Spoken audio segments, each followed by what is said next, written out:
In the marvelous land. You are in tune to Marvelous Talk. And this week, man, is so hard to say goodbye to yesterday. But So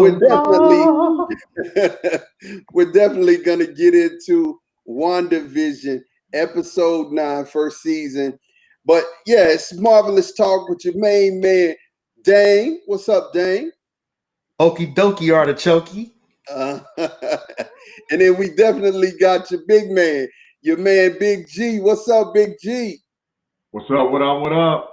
Big G always with the thumbs up. And that reminds me, man, we definitely want to hear from you. If you're new to the channel, go ahead, like, subscribe.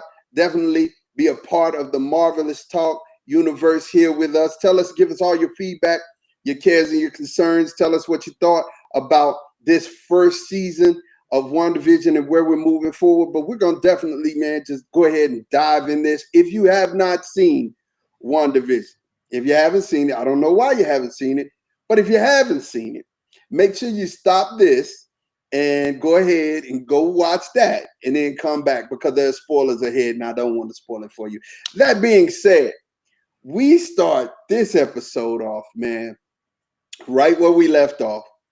Here we see Agatha Harkness. We've learned she's a witch. We see her holding the kids like she would some cattle or some lambs.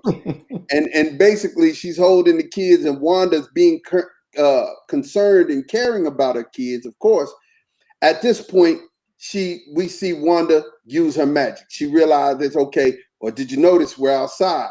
We're outside now. So I'm gonna use my magic.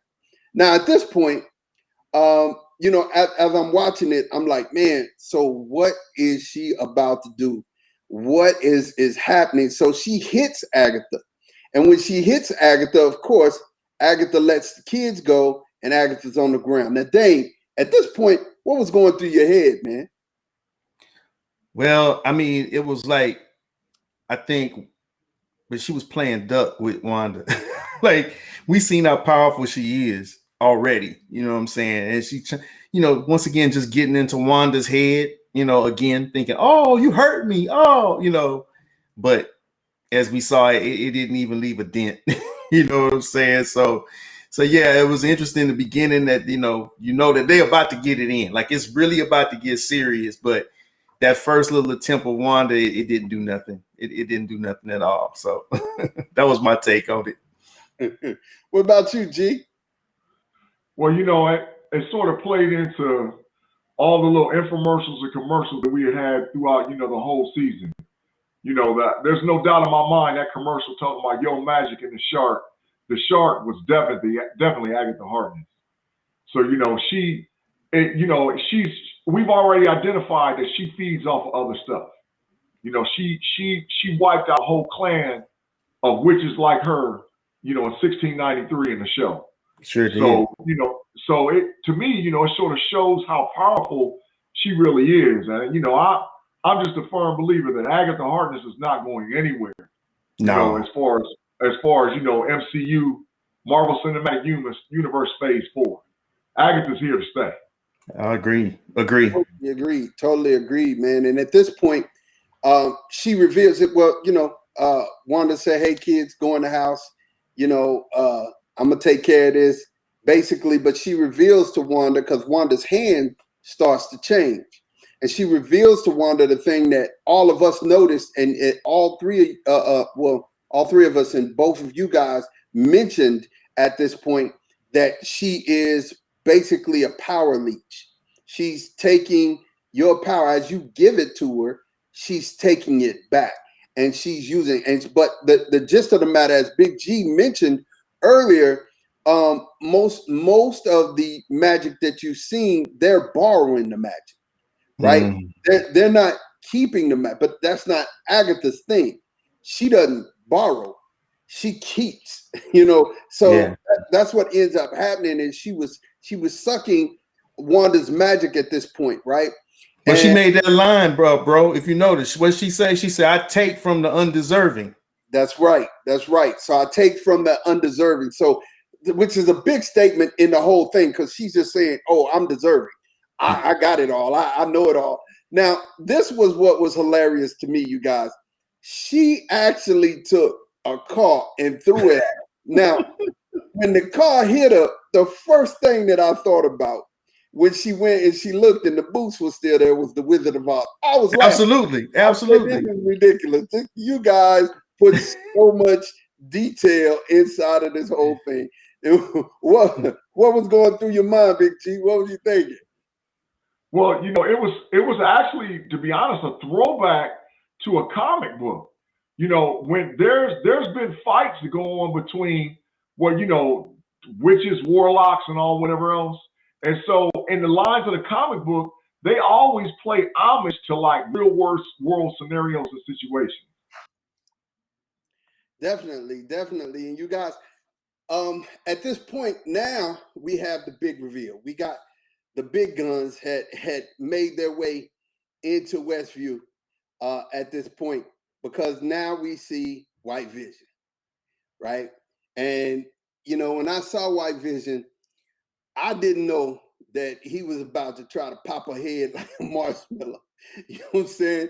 It was one of them things that I'm like, okay, maybe he's gonna try to apprehend her, maybe he's trying to friend her, but all of the life out of White Vision was gone, all of the life and the care and all of that. So now we're here and we see him trying to just pop a head like a grape, and then here comes Hex Vision. Now at this point, I'm losing it. Dame, what you think about this particular scene? Yeah, it was awesome. I mean, it just like you said, you saw the definite differences between the two. You got the one, and we knew, man, I knew the minute I saw that cat go and approach Wanda, I knew he's coming for her. It's like, because you got to remember, he is Hayward's weapon. And we know that Hayward, he wants to take Wanda out. And that's something, I guess we'll get to it later on. I kind of want to get too far ahead, but we still don't know why Hayward just was so avidly bent on destroying Wanda Maximoff for whatever reason. Maybe we're going to find that later. He's another one that I don't think we're done with, even though we saw him, at the end. But anyway, I thought it was interesting, the fact that he was clearly the weapon of Hayward. Destroy. He said his objective was to destroy Wanda and destroy Vision. So those were his directives going into the Hex. But it was really cool seeing the Vision that we've known through the show come and save the day, because we know he's been trying to get home for a minute. And so he finally made it and showed out in a good way. So it was awesome beginning of what turned out to be an amazing fight between the two of them. Yeah, the CGI, man, for this was like unreal. This was on par with Avengers Endgame, Avengers Infinity War CGI. I mean, these characters actually literally came to life, on the screen. So, that was like huge to me. So, shout out to the director and all those people that put the time, effort, and energy to make that, follow through. Because we're sort of spoiled. We're used to it anyway. We're Marvel people, so we should get the best of it all. But the most interesting part was, outside of the CGI, was they went full White Vision. I mean, this was full comic book homage. White Vision. If you don't really know the story about White Vision, he's total reboot. He's total reboot. No consciousness, no thought or ideal pattern based on from Henry Pym or Anthony Stark or from Simon Williams, who we've not seen yet in the MCU, but he's straight like what they call pure.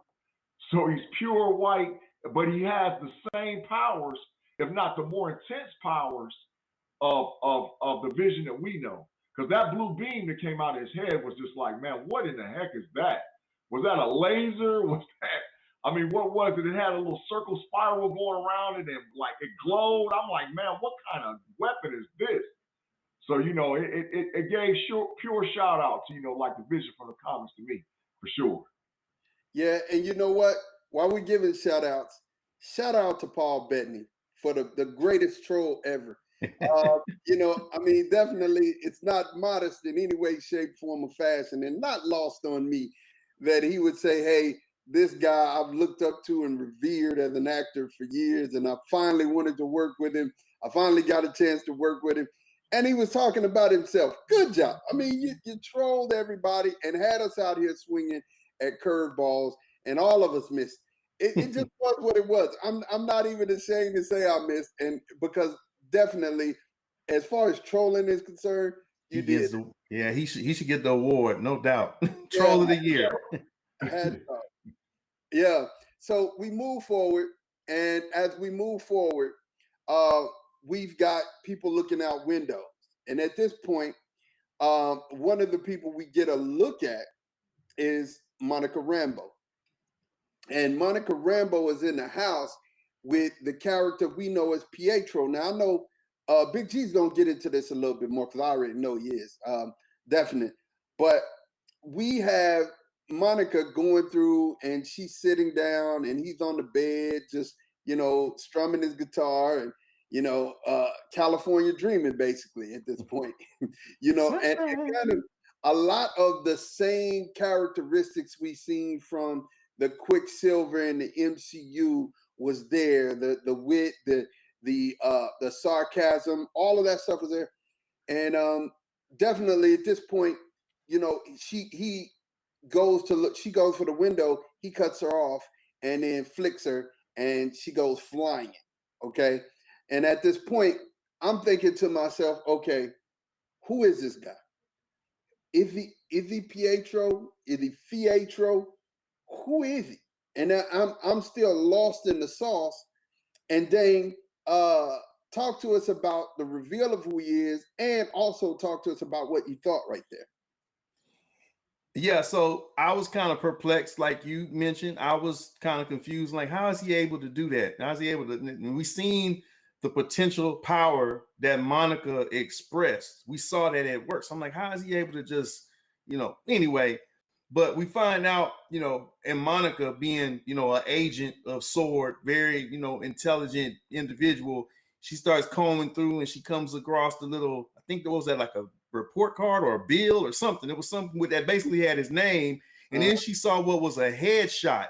And we see this dude, that was the second troll. That was the second troll of the show. But we find his name is Ralph Boner. She's like, you're Ralph. So all the Ralph that we've been hearing about, this is the Ralph that was her quote unquote her Agnes's husband, or Agatha Harkness's husband. And so we find out he's just a regular Joe in Westview. He's just a regular Joe. And him and Monica have a little bit more of a tussle, and she overpowers him. And because of her ability to see, she sees that his pickle shells, or whatever he was wearing, they had that glow that Agnes has, that purple glow, and she takes it off, and immediately the dude is rendered helpless. He's like, help me, help me. So once again, that was another troll. That was not the dude that we thought was from the other dimension or anything. It's straight up Ralph Boner. So like I said, that was troll number 2 for us in the show, which I thought was kind of a letdown, you know what I'm saying? But I think it was Feige's way to just messing with us as fans, making us, speculate. Is this him? Is this Peter from, the Fox universe moved over into the MC? So obviously we found out that wasn't the case at all. He's just Ralph Boner. So. I still have a question though, Dame. I have a question before we get to Big G, because I know Big G's gonna break it down. Could he be the missing witness though? Possibly. Could he possibly be the witness? And with him being the missing witness, could it actually be somebody with that power, but just was taken over by Agatha at this point? Yeah, I think we're done with him. I think that was just, honestly, I just think it was just a little wink. It was just a little wink to make us think that, because people have said, wouldn't it be cool if you took this character and put him, and I think that was just a little nod just to say, hey, I'm messing with y'all. I put him in there, but it's not really him. You know what I'm saying? So that's just my speculation of it. Big G, I throw it up to you, man. What you got to say about it? Well, I'm not all the way convinced. I got a big conspiracy theory about what's going on, and really it ties directly with the show, right? So if Wanda Maximoff is the Scarlet Witch, and she is a Nexus being, right? So what that's telling us is that there is multiverses, right? And we know coming up that the Doctor Strange movie is called The Multiverse of Madness. We also know that there is a series coming real soon called Loki, where we find out that he's all about the time variant police and how there's multiple different universes and even the elevator shot, right? So my thinking is maybe in one universe, this person was a person that had Quicksilver-like powers, so because there's a group of people that has been rumored to be coming to us called the Squadron Supreme, right? And so if the Squadron Supreme show up, and for those comic book fans, we're talking about Hyperion, we're talking about Nighthawk, and we've been told that those folks are coming to us in some capacity in the MCU. Well, there is a person that is in this universe, which I'm saying is the MCU universe, that this character could take on. And I think the character's name is called the Speed Demon. And so I wouldn't be shocked or surprised if, we're getting a parallel person that has some kind of way picks up those powers and it transfers over to our universe. Because like we've said, and all of us have agreed with this, Kevin Feige wastes nothing. So Right. even though it's a troll and even though it's like almost like, aha, I got you, is it really? Because one thing WandaVision did for us is it left a whole lot of clues, whole lot of breadcrumbs, and a whole lot of doors and questions to be answered. Right. And I mean, like I said, we're going to get into it some more. I mean, this was left, and I love what the director said. The directors were following everybody's reports and everybody's theories on what was happening, and they were really pleasant to us and saying, hey, you guys were very imaginative, but I hope y'all aren't let down by the actual completion of the show, which I wasn't. No, not at all. I think they still left more questions than they gave answers, and realistically, it's a good way of making you, hunger for more. Because I mean, think about it. The app did the same thing that it's been doing the last 3 weeks. I mean, it took me 10 minutes to get on. The week before, it took me, 30 minutes. So it's one of those things. At this point, we're still left with unanswered questions. Who is Pietro? Who is he really? Who is Ralph Bohner? Is he the witness? Is he not the witness? But as we carry on and we move forward, we get to a place where now you're seeing Agatha come back, and Vision is fighting White Vision, and then Agatha takes the fight to the city. She takes the fight to the city, and as she takes the fight to the city, she begins to start opening people's minds and freeing them from the actual hex mindset. That's what I'm going to call it, the hex mindset. So everybody was being freed from the hex mindset. And at this point, what's going on is Wanda's like, stop it. You're making them say that. Because here now we're seeing the Wanda that was being pleaded to by Monica in the front yard. We're seeing the humanity of Wanda Maximoff come out, and she feels as if at this point, man, what have I done? You could tell the hurt and the pain that was coming out of these people was affecting her. And Dane, what did you think about these scenes? Yeah, that was very, very pivotal moment in the show, because like you said, it kind of showed her being a person. Like, she's really being moved by these people's feelings, and it's hard for her to wrap her mind around it that she's the one that's causing it. Because she says to him, no, I've kept you safe.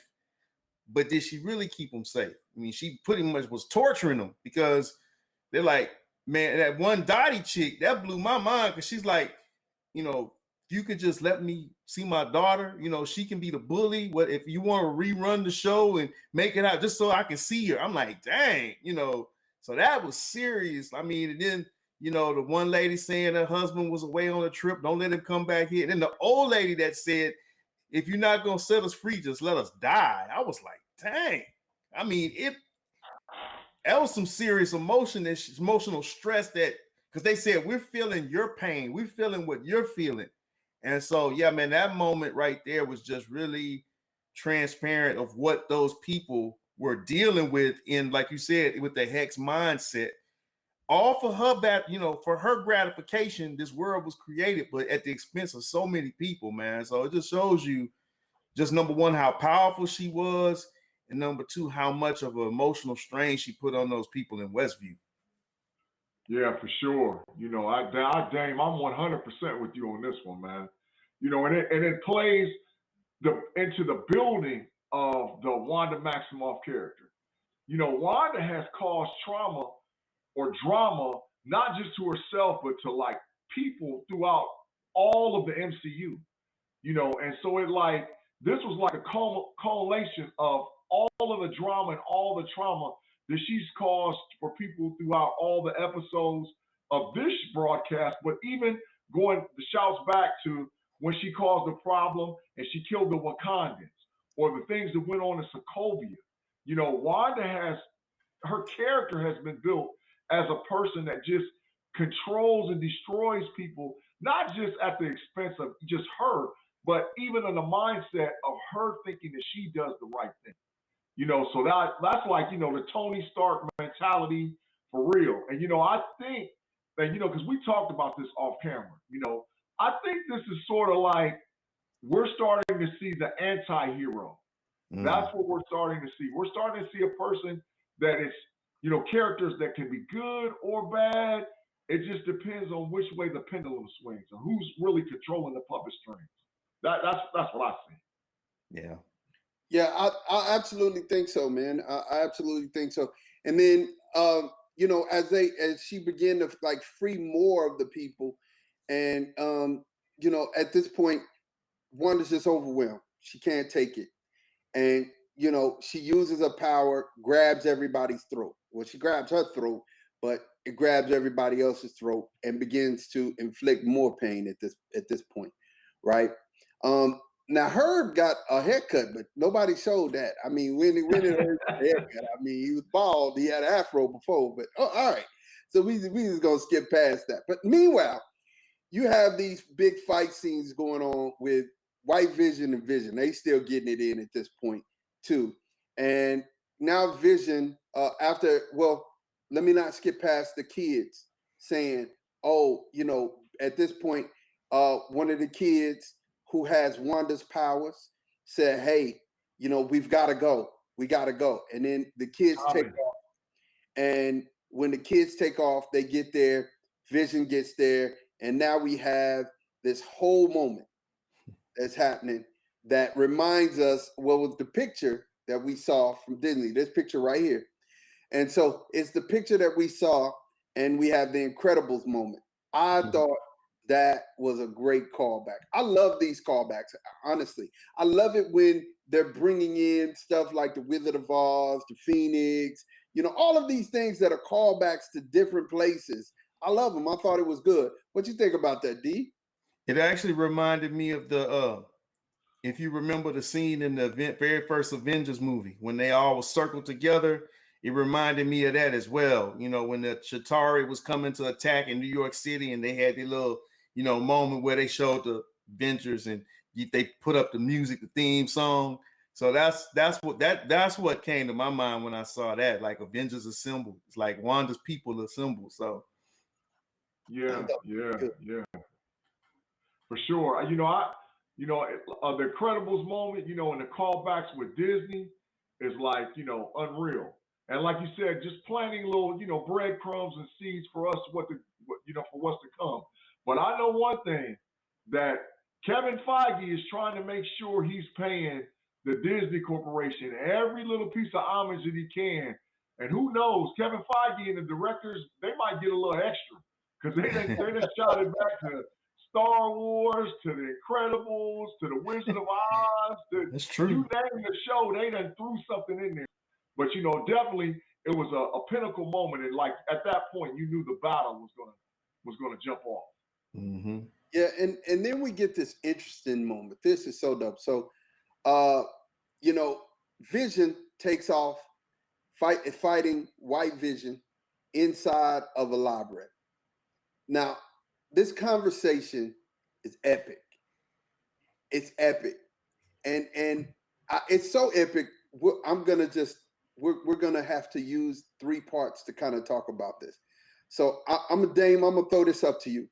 So when it seems as if Vision in the Hex Vision has came into the reality of everything he is and everything he's not.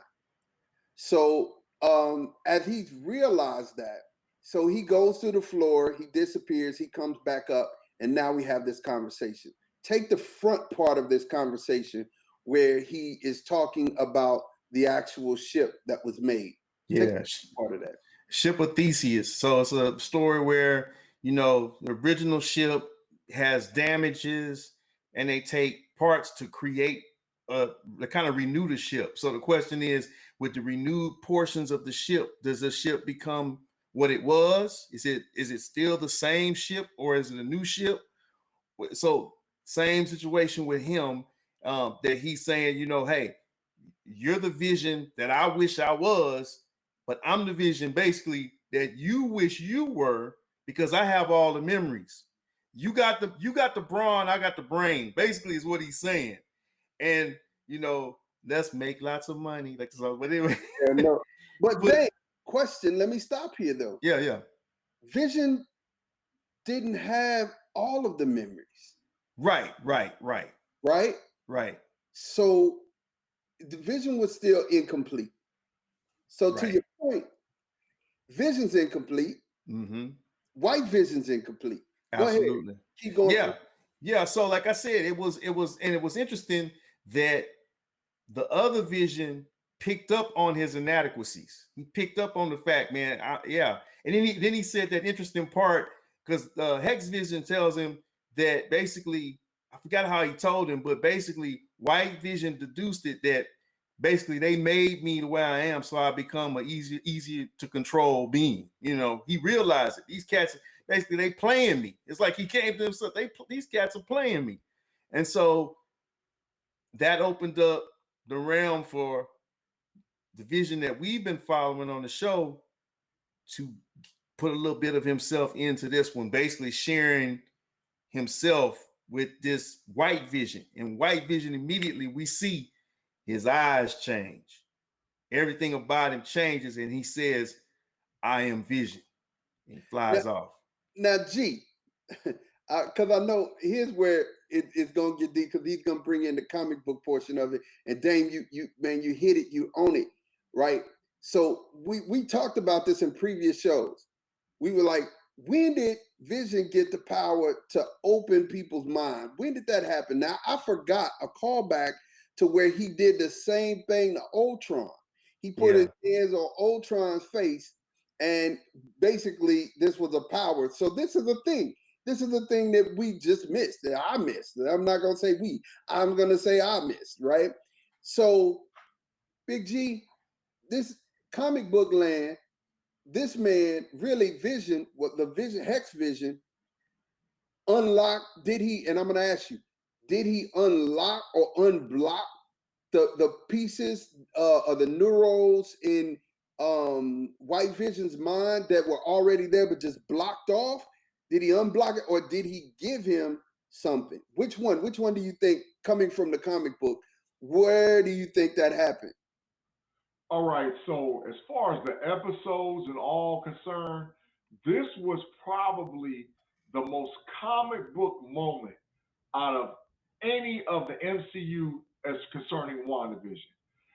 If you're a comic book reader, even up to now, what has happened in the new universes with Marvel and whatnot is that they have opened up the multiverse and having multiverse. So because of this, the White Vision's newest power was his ability to merge through multiverse from multiverse to multiverse, right? Mm-hmm. And so because he has that ability, he knows prior to him going into these other universes, yes, I exist in these other universes, but also I need to become whole because there's a part of me that's missing. So in the comic books, what literally happens is White Vision goes to a throwback of Vision in the 70s or the 80s, and they actually have a similar like battle, similar like conversation, and they literally merge into one Vision. And I think this was Kevin Feige's way of showing us hey, Vision's like, I'm back. You know, he's Arnold Schwarzenegger, I'm back, but he's the new and improved Vision that we're going to see moving forward. My only hope is just he turns green like it does in the comic book. Because, you know, the back layer, the backdrop to the Vision of the MCU is red, to where in the comic books, the backdrop and the black backplay to the Vision is green. So I hope that moving forward, that, you know, like how he identified himself in Thor, and he was like, man, you know, I got to be a little bit more settled down or toned down. I really hope moving forward we see the all green Vision, you know, because I think that's where we're headed, because he is conscious.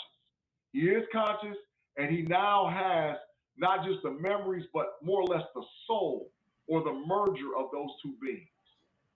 That's good. I think you're right, and I think that's why, because everybody was asking why he didn't just run to Wanda. He's very disconnected. It's confusing. It's perplexing. He hasn't really wrapped his mind around the whole ordeal and everything that he's just been shown. Now, the one thing that I feel like he had to do was get away from there, so he could not be used in any way, shape, form, or fashion. And so, you know, of course, he's out here in the universe, and definitely we're going to hear about him some more. Yeah. You know what it reminded me of, especially when G said, especially what you just said, Maud, but it kind of reminded me of, if you remember Spock in Star Trek. Spock died, but then they brought him back. He came back and he was still Spock, but there was still some things that he still kind of had to catch up with himself, but he was never the same Spock the way he was in the original. Even though it was the same him, his mind had been altered because so I think that's the same thing that we're going to see with this Vision when he comes back, because he's definitely coming back. Right. And you know, even Agnes made a joke talking about your ex and your new boo at the same place. And the thing, it's a thing, right? Because if I understand this correctly, in the comic books, White Vision and Wanda still had some things going on, like the old Vision and Wanda. So, you know, eventually you're going to see this happen. So it's like having this whole conversation was wild. It was wild. Hey, he might be the cat. He might be the cat that brings healing to her in the Doctor Strange movie. Could be. And you know, I got another part of it too, and I don't know if you guys caught this or not. Maybe the Hex Vision knew at that point, or he had deducted that he couldn't survive. So the only way he knew that he could survive moving forward is he had to give himself to this new thing. He had picked up on it right away. Like, listen, the only way I'm going to survive is I got to give myself over to this thing. That was the whole thing where you see the stone turn yellow. It almost looked like the Mind Stone again. You know, this eyes changed. So he was like, okay, I can't beat you. You're me. But to make sure that we survive moving forward, I'm going to give you me. You know, so that way we can go on. Because he really doesn't know, still to this point, what he is. He's been asking that from the beginning. What am I? You know? Right. But, and we're going to get to that, because I don't want to jump ahead, because that was so good at the very end. We're going to definitely get to that. But you did see his eyes turn normal, and you saw the yellow from the, as Dane said in last week's Marvelous Talk, you know, when Wanda created the Hex Vision, he was created with the yellow from the Mind Stone. And you got to think about this. All of these things are now lapping up. They're stacking on top of each other, not missing the detail. So showing the yellow from the Mind Stone go out into the blue of White Vision, I think was a big Easter egg, if you would, for the things to come. So now we go back outside.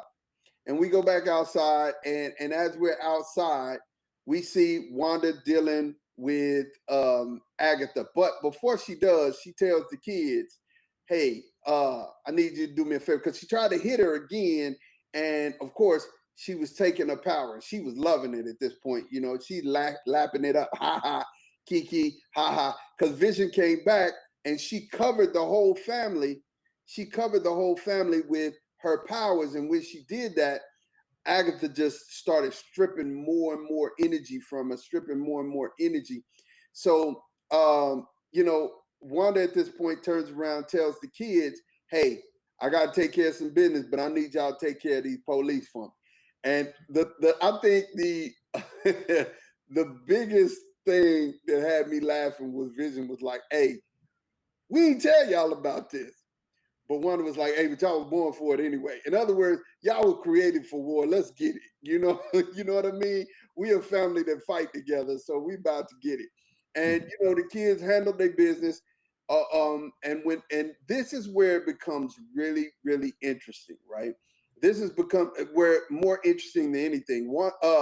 Monica jumps in front of, and I really got to hear you guys on this.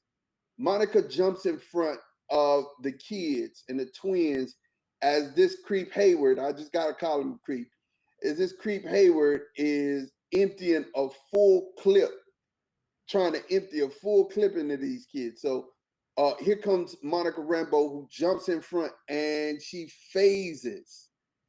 Talk to me about that, Dane. She's phasing. What's going on? Yeah, so that's just part of her new ability. She's an energy absorber, basically. And it's basically what she did was literally she became like energy to the point where that bullet, she adapts. It's like almost like she adapts. If you notice, her powers almost adapt to whatever energy is around her. So she basically became a sponge, energy sponge, where that bullet didn't even have any impact on her. You notice her eyes and everything was the same color as the bullet, the power of what was coming out of that bullet, but it had no effect on her, had absolutely no effect on her. So, and the thing is that Monica she has not even come close to understanding what she can do yet. Yeah. She can fly. We know in the comics she can fly. She hasn't flown yet. So it's cool. This is a perfect time for G to give us an outline of the powers. What are her powers at this point? Talk to us, man. So I believe that this moment of the show is because there's been a lot of speculation on who is she? Is she Photon? Is she Captain Marvel? But I think at this moment of the show, we actually see that she is Spectrum. She's shown 4 baseline powers that the comic book character Spectrum has. One of them was what Mod talked about, the ability to phase. Because really what she does, she doesn't phase, but she becomes the energy that's around her. It's called ambient energy. And so she sucks in the ambient energy and becomes part of it. So that's a shout out, full-blown shout out to Spectrum. Because Photon in the comic book doesn't have that power and doesn't have that ability. But Spectrum in the comic, she's all the way, has that ability. Move fast, absorb energy, see things at different hues, at different levels, recognize what type of energy and where it's coming from, and literally then absorb it and then put it back out in all kinds of different ways. But as far as scratching the surface, this is like scratching the surface on Monica Rambeau. And there's no doubt in my mind that character's name is Spectrum. Not Photon, not Captain Marvel, Spectrum. Yeah. It's interesting, G, that you say that too, because somebody pointed this out that, she has such an affinity and love, which of course any child would, but she really loves her mother. And we know her mother's call sign was Photon. So that's going to be curious as to see, and they haven't identified her yet, though I'm in total agreement with you based on her power set, based on even her look. She definitely is more in line with Spectrum than Photon, but it's going to be interesting to see what name they give her. But I'm if you and me betting, man, I think we put all our money on the fact that it's going to be Spectrum, no doubt. Yeah, no doubt about it. Shout out to Spectrum on your shirt. That's a lovely one. I like that. That was a great one. So then, so she gets all of the bullets except one. And there we see one of the kids stop the bullet, right? And he was like, nice trick. And she was like, I like yours too. So that was I thought it was playful in a sense because of the simple fact that here you go, it's a real serious moment, and now y'all are both playing, talking about tricks. And I think that's the light of, because you're missing this. Tony Stark was always the comic relief in any Marvel movie, any Marvel thing. Tony and Thor, they would always say something that would be just totally out of character for the moment, but it was hilarious, and it would kind of lighten the whole mood. But then you see this creep jump into the car, and he turns into Evil Knievel. This guy is crazy. He's about to try to run over everybody. I'm like, and I'm in my mind, I'm like, why are you so bent on killing everybody here? You even trying to kill Monica, who we all know is tongue in cheek now, but you tried to kill Monica, who you said you revered at the very beginning. And then you're telling these lies about, ain't nobody gonna remember this. All they're gonna remember is when we come in here and we kill Maximoff, that everything is gone. I'm like, this guy, so it brought me sweet joy. It brought me sweet joy to see him get rammed by Darcy at this moment, because we were all wondering when Darcy was going to show back up, and she showed up in the nick of time. Gee, what did you think about that, man? What did you think about that moment? I was like, hooray, yay! Every little cheer that's going on, I was like, finally, somebody put this dude in the place where he needed to be. But what I know about this guy too, I almost get like a Baron Zemo type feel to this guy.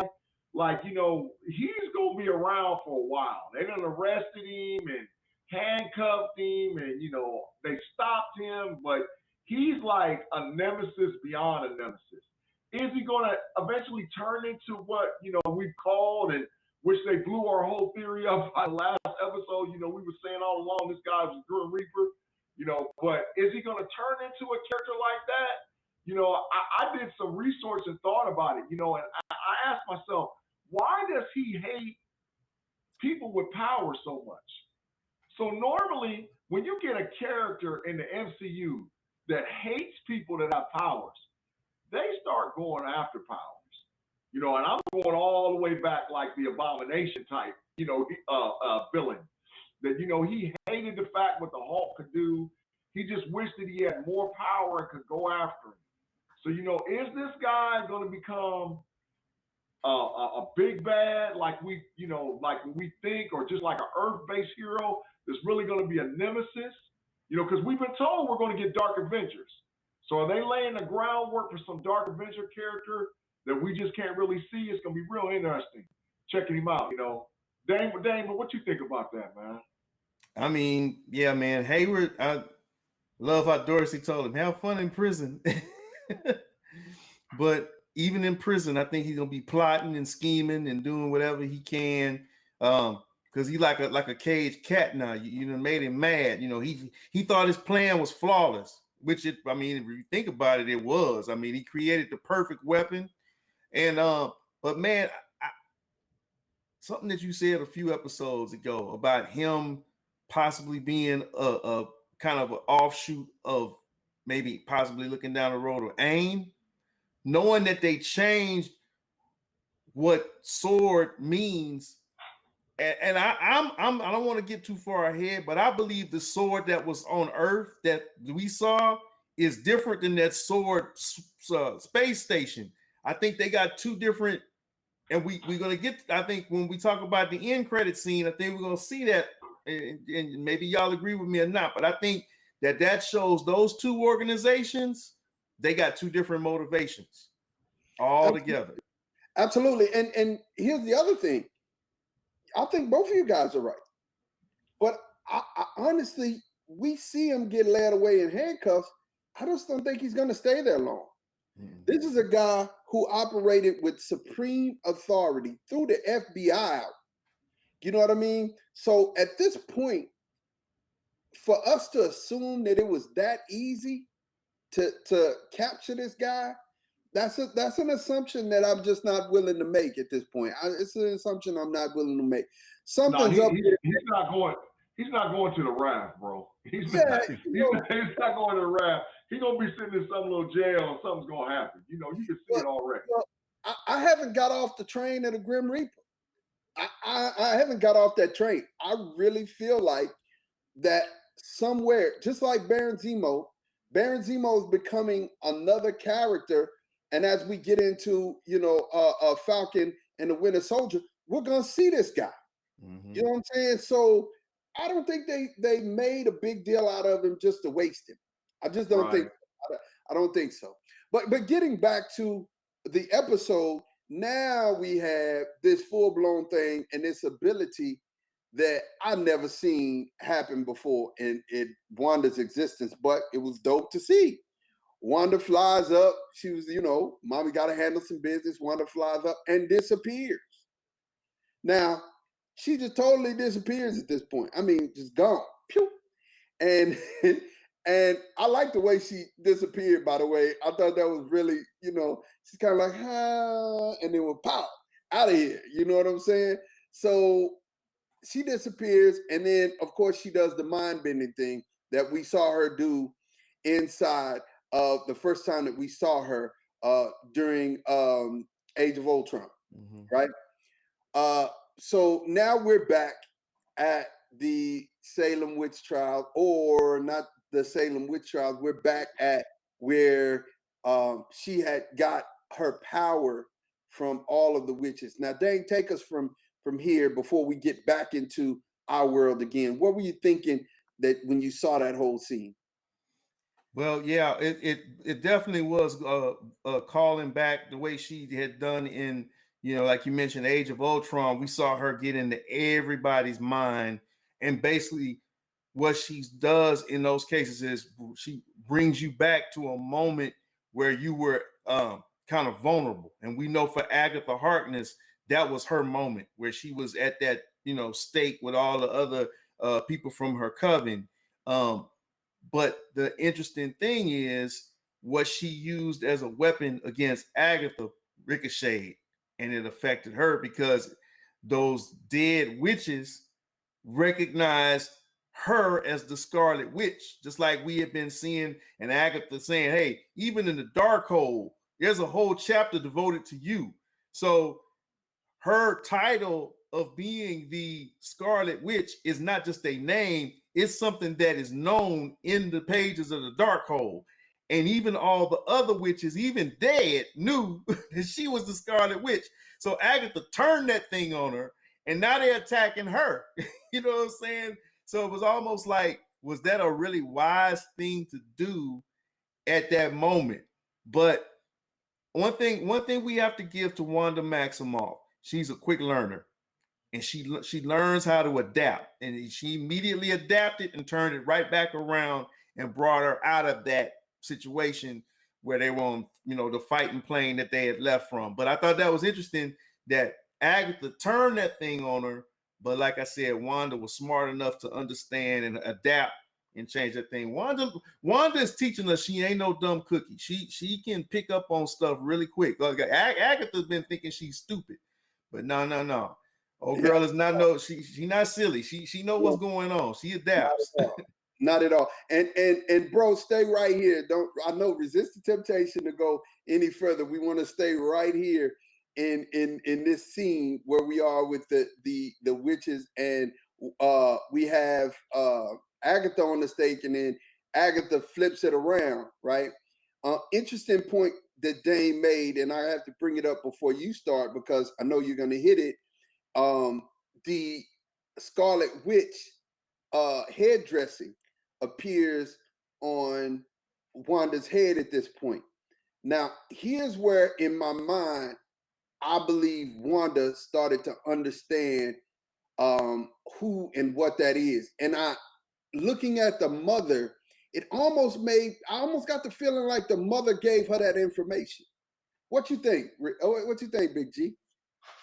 I think, yeah, I can buy that. I can buy it as a theory for sure. But this is comic book. I mean, this is like comic book 101. This is the moment that Wanda Maximoff understands that she is the Scarlet Witch. She understands it. because the Scarlet Witch is based on being a Nexus being, right? So a Nexus being, like, you know, you're the same person throughout all realities, all time, all everywhere. You're the same person. So because of this, it's almost like she's waking up out of a trance.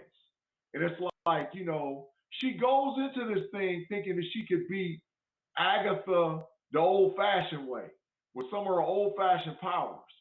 But like once she realizes that, hey, look, I really am the Scarlet Witch, you know, and something that I'm starting to pick up at this point in the show is that Wanda is really just as power hungry or maybe more power hungry than Agatha. Wanda likes that stuff. She likes like being able to manipulate situations and being the most powerful person in the room and toying with people. She's almost like feeling it, you know. And so like to see her, you know, like Ma said, the crown come on her head and be able to blink her back and, you know, all those witches at once just come out and she just blows them all off. You know, it's like now has the Nexus being of our timeline finally woke up and realized what she is and who she is? And with the scenes that come after this, oh, there's no doubt that this woman's done really realized, hey, I'm the Scarlet Witch and everybody else needs to bow down because I am the one. I'm Neo. I'm the one, you know. So, and you know, we come out of that, and when, like Dave says, she flips it around and she brings her back out of that environment. She's like, okay, I'm gonna bring her back into the world. At this point, I know she knows what's going on because here we go. We have this epic battle. Now Vision flies up to try to help. She pushes Vision back like, hey, man, I got this. I got this. Don't run her back. Vision, you know, sat down and just start hugging the kids. Well, let me just sit here. Let me just sit here because there's nothing I can do. She got this. Mama got this. You know, so basically at this point, I'm thinking, okay, y'all gonna say that it's Cap, but I gotta tell you the truth. I knew something was up. Here's how I knew something was up, right? Because she started, as she was exchanging, and she knew at this point that every time she hits this woman, she's pulling power from her, right? She knew it. But she was hitting certain places in the hex on purpose. And you could tell she was hitting her, missing her, hitting her, missing her, hitting her, missing her. And you could tell it was on purpose. The other thing that blew me away about this is that when she was hitting her, missing her, she was at this point like playing lame duck. And I could say, you mean, wait a minute, if you were losing that much power, why you ain't falling? You know what I'm saying? Why you ain't falling? There's something going on. You know, why you ain't falling? Well, I know she ain't holding her, you know. So before the big reveal, up until the big reveal, give me your thought. And when I say the big reveal, up until that next scene, what did you think about this whole exchange going on, Dane? What did you think about this? At first watch, it kind of went over my head because I was basing things on what we had seen before with the other witches and Agatha. I thought, man, she's draining her. But in the back of my mind, I'm like, but Wanda kind of too smart to just, you know. So I missed her throwing the thing at the power at the walls. I missed that the first time, but definitely the second time I caught it, of course, because we saw what she actually was doing. And once again, she learned from Aunt Agnes. Aunt Agnes gave her the tip that she needed, which was the runes. You know, it's like, hey, the runes is in my house. This is all in my house, and I'm the one that controls. So she's like, thank you for the lesson. And that's the big reveal. So Big G, what do you think about this as well? Oh, there's no doubt that, you know, that this is a comic book moment as well. You know, in the comic books, Agatha Harkness is Wanda Maximoff's teacher. She's her mentor. She's her guide. You know, now, you know, I done had teachers that in my life or past that have been, you know, sort of cool and babied me and come on, you know, you can. But I've had some teachers that's like, you know, sort of Agatha Harkness me. You know, it's like either, you know, I'm gonna take you and throw you in the water, and you're gonna learn how to swim or you're gonna drown. You know, so it was one of them situations where, like, yeah, Agatha wanted her power and she wanted it, but at the same time, she was teaching Wanda. You know, and so, you know, it was like that, you know, teacher student, you know, moment, like which one's gonna win? Because both of these women have tremendous power. So I was like, man, who's gonna come out on top of this? You know, in the back of my mind, I knew it was gonna be Wanda, but at the same time, Agatha was causing some severe damage. You know, and it's like, how do you be the person that can take your power? You know, I mean, that's the question. How do you beat somebody that can take your power? And she was, and that's where that's why I call this the big reveal, because not only did she set the runes up, at this moment she tells her, you don't have to tell me who I am. Mm-hmm. I know who I am, right? So it's like when Wanda saw that power in the stone, I think here's the deal. I think she's been learning. She knew who she was all this time. And I think she's just been learning more about that power this whole time. Now, she may not have known, you know, that she had it from a kid, but I think she knew there was something different other than this Mind Stone moment. Other than that, I think she knew there was something different. Why would I say that? Because you see her learning how to control these powers with the blocks, and then she's crushing the blocks, and then you see her kind of cocky playing with Iron Man's mind. You know what I mean? Just you always see, just like Dame said, you always seen her with her power, and she's been really like aggressive with the power. It's never been some kind of thing. You know, she's always been like, I got this. Like I'm that one. Even when she landed on the field in Endgame, she just started hauling people out. Then from when she told Thanos, look, I'm finna tell you, I'm your worst nightmare. I'm about to give you the blues. You don't know who I am now? You finna know who I am. So basically, I feel like throughout this whole time, she knew that she was more powerful than she let on. And this, I feel like the big reveal was her telling Agatha, hey, I knew who I was the whole time, baby. You just gave me instructions. You know what I'm saying? You just gave me the password to unlock the stuff that I've been trying to unlock this whole time. So what you think about that, D? Talk to me, man. And then to echo your point, what you just put so well, we got to see the visuals of it. You know what I'm saying? She takes on what she saw in the Mind Stone. We got to see the manifestation of that, you know, with her with the head piece and the flowing red robe, all that manifested out of that moment. And she, of course, she sucks literally all of the power out of Agatha Harkness into herself. And the interesting thing that Agatha tells her, you don't know what you've just done. You don't know what you've just done. Now, she told her also, one thing that we didn't talk about, but one of the things that she said that the Scarlet Witch was prophesied to do was to destroy the world. So is this part of it? The fact that she's taken on all of Agatha's power plus whatever she had put into and put it back into herself. Yeah, that's what's in question right now, because like I said, man, she's now without a shadow of a doubt is who the Darkhold says she is. But what kind of result is that going to be from here on out?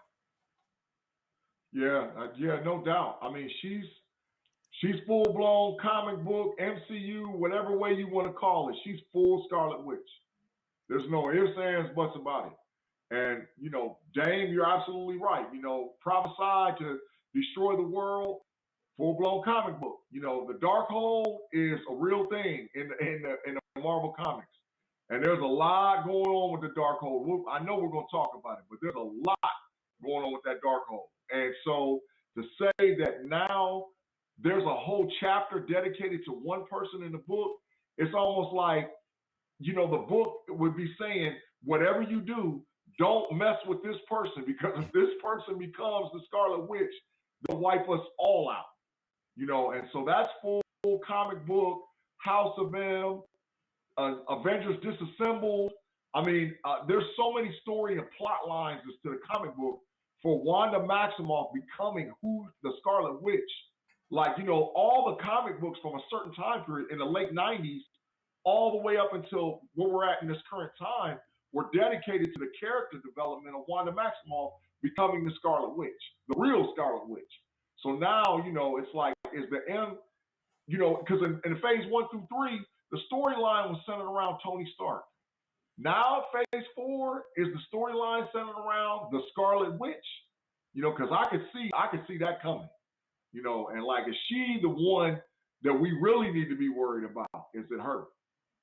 Yeah, and you know, I really believe honestly that this is the development of a new world. So that's why, like, and we've said that we keep saying that. You know, that's why we have to be patient. We have to kind of let the story develop.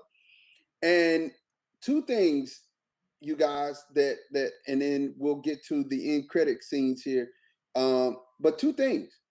Not only did she take her power, in that moment she took the Darkhold. Yeah. And that was something that was implied, but none of us got, because where was the Darkhold coming from? Agatha had it with her the whole time. That was part of her power. And not only did you see her bringing back red, she was also bringing back some purple. So I think that purple that she was bringing back, the Darkhold was inside of there. And we'll see that here in just a minute. So you see Agatha fall to the ground. They come back to the ground. Now you see the human side, the hero side of Wanda, who is now the Scarlet Witch. You see the hero side of the Scarlet Witch coming out, and she just kind of, you know, begins to put everything back together in Eastview, which was Westview while she was there. And she tells Agatha, hey, you get your role back as the nosy neighbor. Now let's go back to this whole thing. She's never been called the nosy neighbor except for scripts, which we were seeing that this is a whole WandaVision type thing, right? Now, also, just I don't want to get, well, I have to do this. I have to do this real quick, Dane, and then I'm gonna toss it up to you. I'm behind the back, Magic Johnson. Here's the deal. None of this was visualized. None of it. You guys, none of this has been visualized. Every bit of the WandaVision TV series was over. And as a matter of fact, they were making tapes of it, but are they still there? Nobody has seen this outside of Westview, Eastview. Why in the world in Spider-Man 3, Spider-Man Far From Home, are we talking about witches? And we have him even researching witches when Spider-Man puts on the glasses and is looking at everybody's phone. He's actually researching witches. You think it is? You know, being a man of science, witches.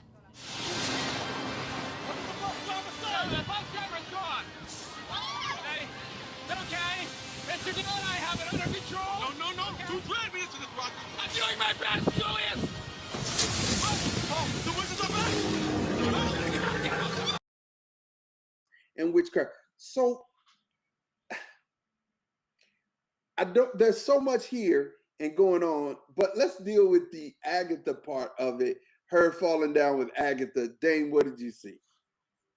Yeah, I mean, it interesting that she mentioned to her that before she turned her into the quote unquote nosy neighbor, Agatha says, you don't know what, she basically reiterates the thing that she had told her before. You don't know what you've unleashed and you can't do this without me. Wanda goes, I know.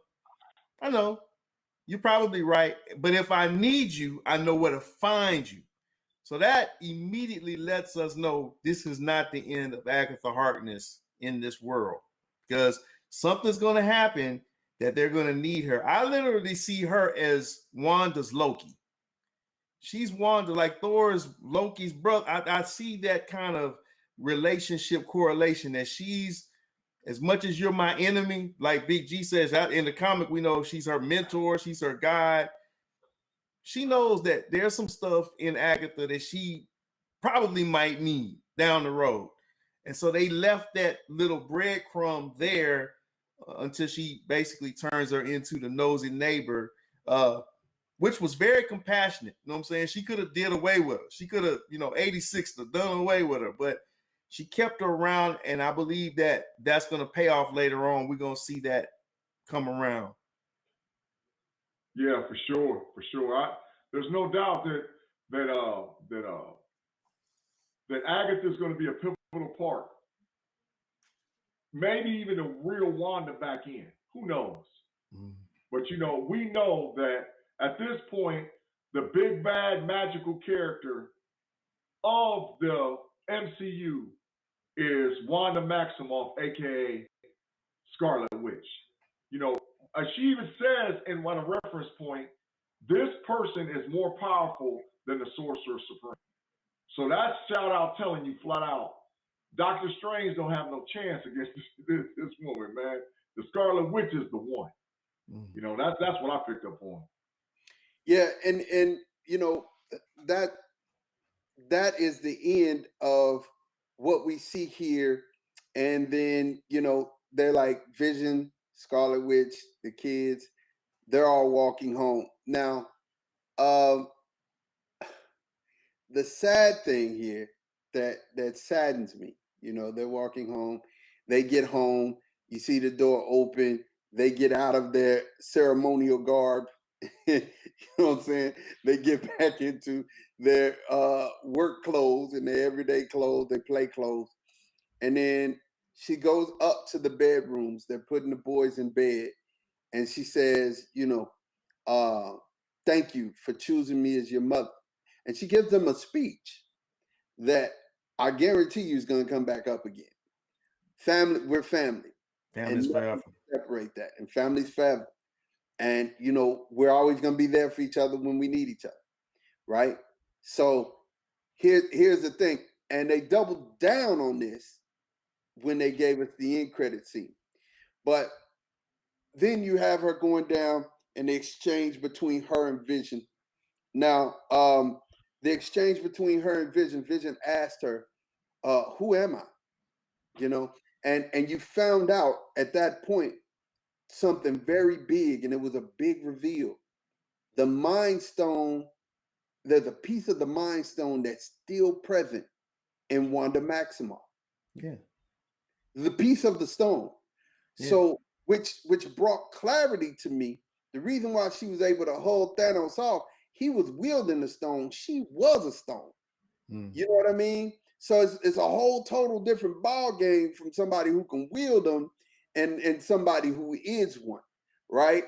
So, and then she went on with the story. But Dame, I'm gonna let you take it and deal with those two interactions, the interaction with the boys and the interaction with Vision. What you think about that?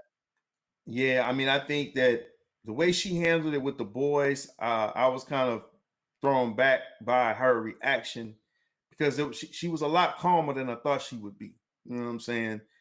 It was almost like she understood what was about to happen, and she was coping with it.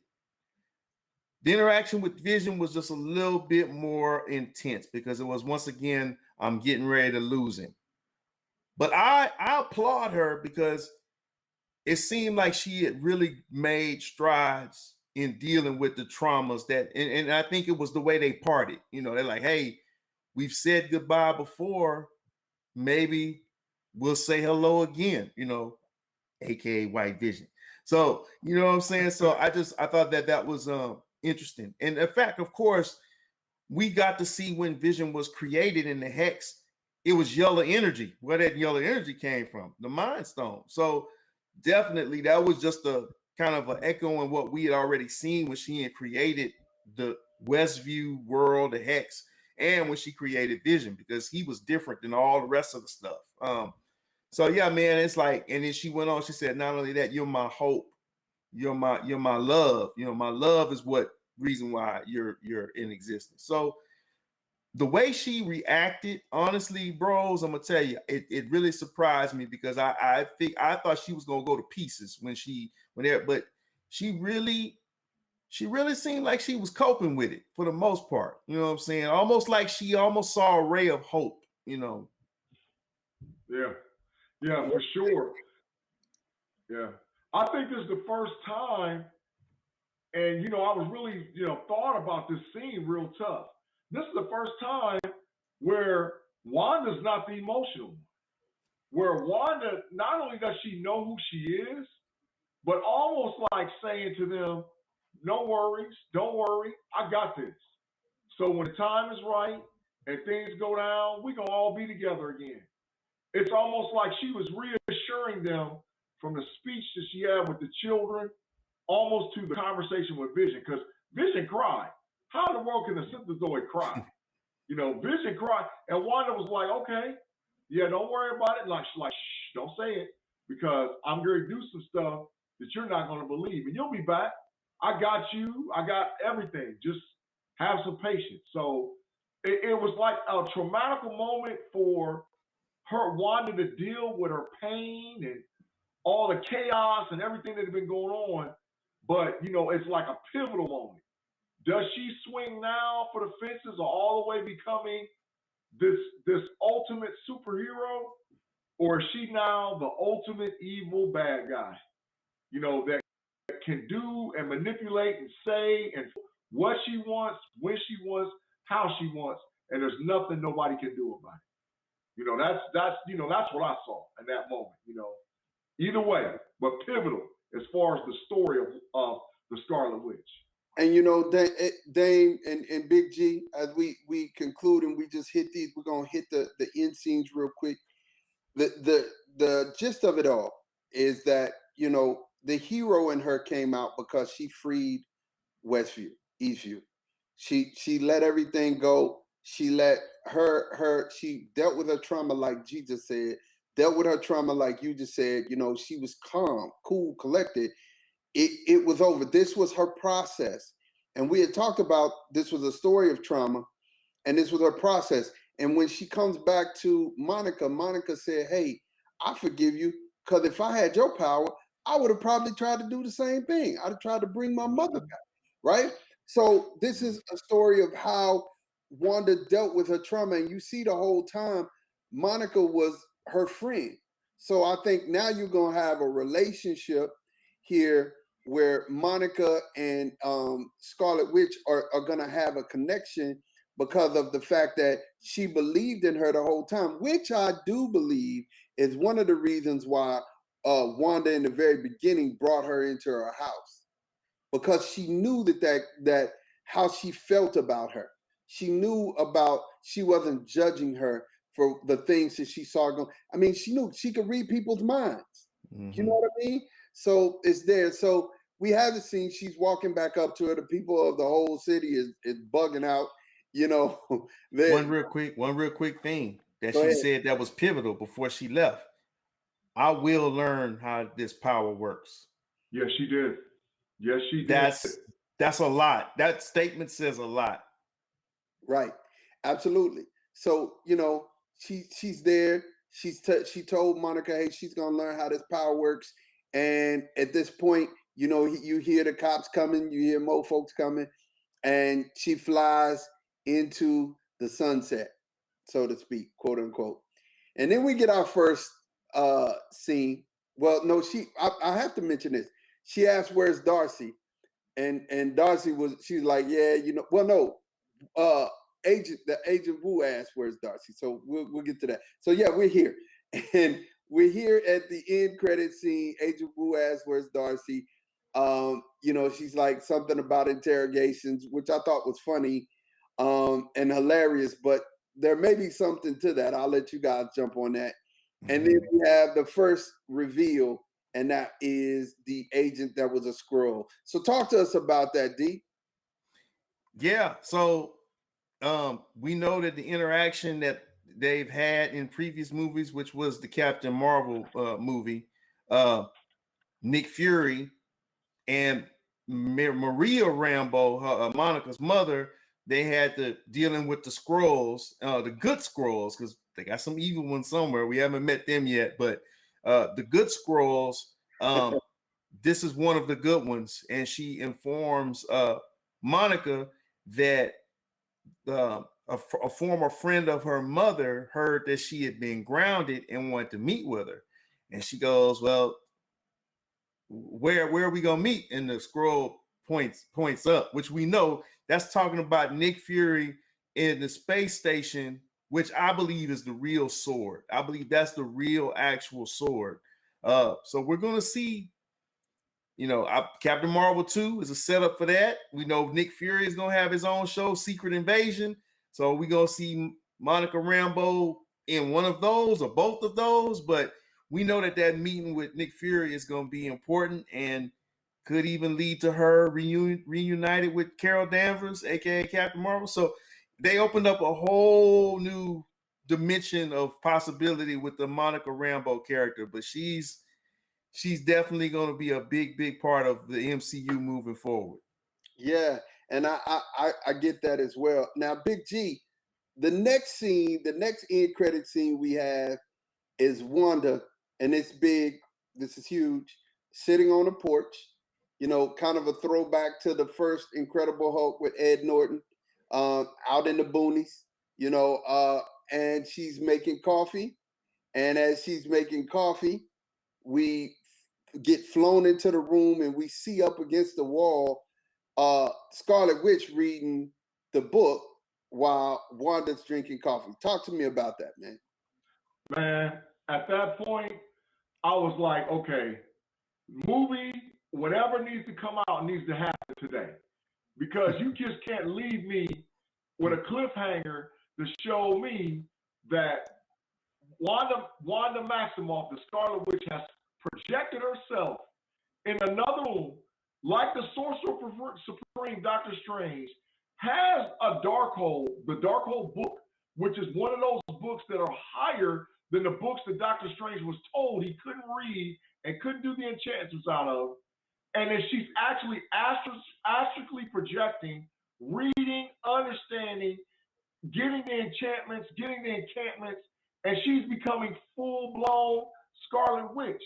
Even more so while she's doing it, her eyes are turning redder and redder and redder and redder. And I'm like, oh my God, is this, you can't leave me right here. But we do know at this point, is she the big bad? Or is she the good? But the part that's more pivotal than it all is that we know that she is the Scarlet Witch. She is the Scarlet Witch. Full blown. Shout out to the MCU, full blown. Some folks gave a bad review, but at this point, 2 thumbs up. Two thumbs up for the initial phase 4. G, check this out. What happened in that moment when we see her reading the Darkhold with her other projection of herself, we hear the voice of the kids. Oh yeah, screaming, "Help! Help!" And I don't know if y'all noticed, if you go back and look at that moment when she heard them voices, we seen a big old flash of red. And I'm like, what in the world did she do? Because it's like a big flash of red and the screen goes blank. So I'm like, and that's my conspiracy. People were disappointed there was no Nightmare, no Mephisto, no character like that was thrown out. And I believe, man, look, this is saying that those kids did not leave like how we think or gone like how we think. Those kids are part of something bigger, and there's somebody that's messing with them. So we're definitely going to see Billy and Tommy, the young Avengers, witness speed moving forward.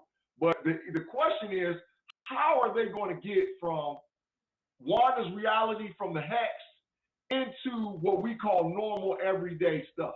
And was that what she was studying in the Darkhold? Because the Darkhold is a book, a demonic book, telling you what you can and can't do.